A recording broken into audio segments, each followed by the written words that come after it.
So hello guys, this is Mami Sarah. So this is a day in my life as a working mom. For today's episode, kami ay pupunta sa Santa Elena. So it's Friday, we're going to Santa Elena.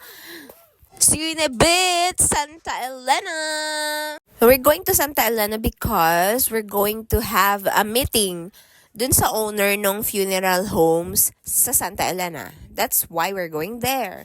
And then, mabisit na din kami kay Mayora Dina Borja.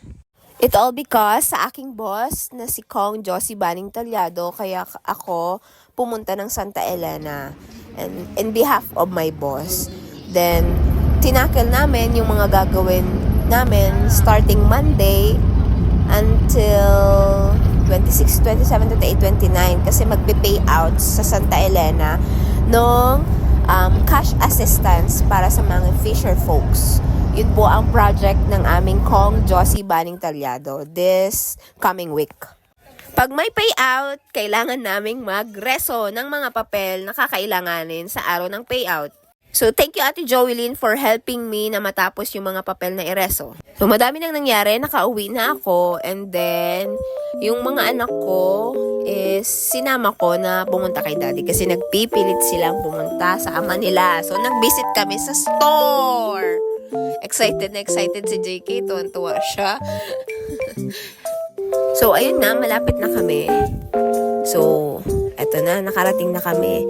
So, sa mga nagpaplano pong bumili ng mga bagong appliances, I mean, gamit sa loob ng bahay, like sofa, dining tables.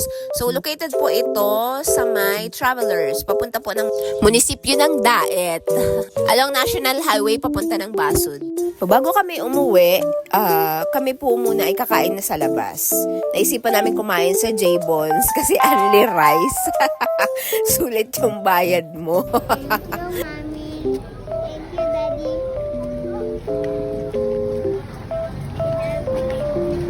Ano po? I love you.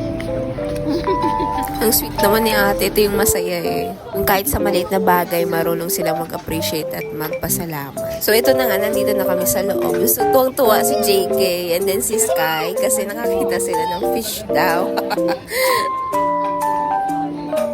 Ano po?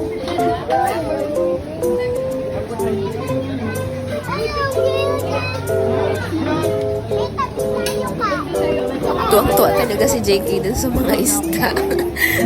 Talagang tumigil lang siya dyan nung kakain na eh. So, eto po si Daddy. Busy-busy sa kanyang cellphone. So, kain na po. At taki na mga kaibigan.